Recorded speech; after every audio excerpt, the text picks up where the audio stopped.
Was it because on one hand you say that there is the possibility of violence, the threat of violence, and then you actually do have an actual act of violence? My threat of violence is from So the protests. dots do get joined. No, they don't actually. I don't see how. Again, do you see the Awami League even out on the streets in Bangladesh? That's not even happening. We have tens of thousands behind bars.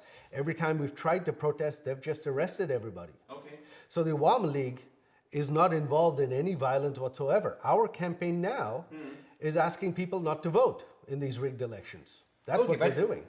Okay, but let me ask you this. For anyone listening to you, it seems like almost there is no acknowledgement of the huge public anger that ousted your mother, the decades of repression that burst onto the streets. Your mother's government makes a brutal attempt to suppress that uprising, fails. She has to leave the country. No remorse for any of that? That is not true. If you listen to my statements online, I have said again and again, the Awami League mishandled the protests. Our government mishandled the protests.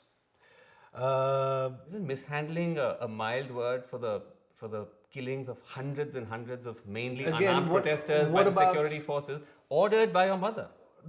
None of it was ordered by my mother. If my mother had been willing to kill protesters, she would still be in power.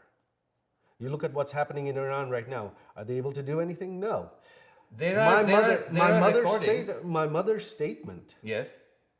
Again and again, and to me, my conversation that day was, they're marching on the Prime Minister's residence.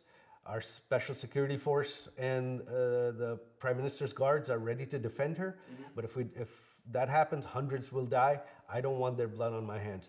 That is what my mother said. During that time, hundreds of police officers were killed. Hundreds of our activists were killed as well. This regime actually granted immunity to the protesters for the killings of.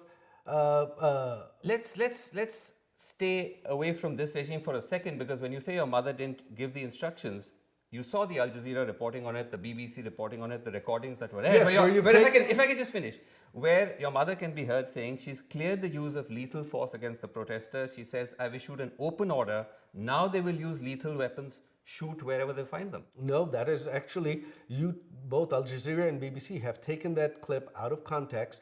I have put that full clip on my Facebook page. She says she orders for the arrests of protesters and lethal force to protect property and life against militants. There were militants involved in it. There are videos online of civilians with weapons. Hold on, but if I can just come in on the clip though, because I've heard you say this in other interviews, that you put the full clip on your social media pages. We scoured your social media pages. We couldn't find any such clip. That is strange. So would you be prepared to share that with us? Of course, I'll put it back up. Okay, Several clips have been taken down, and I'll tell you why. Okay, but when you say that she was issuing an order about property, that doesn't seem to be what she said. When she says, I've issued an open order, now they will use lethal weapons, shoot wherever they find them. That seems like a very broad-based instruction. But that is for violent protesters, armed protesters, terrorists, not for unarmed protesters.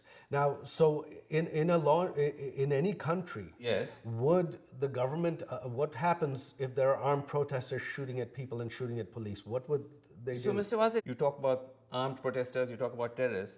Look at the sort of people who've been shot and killed.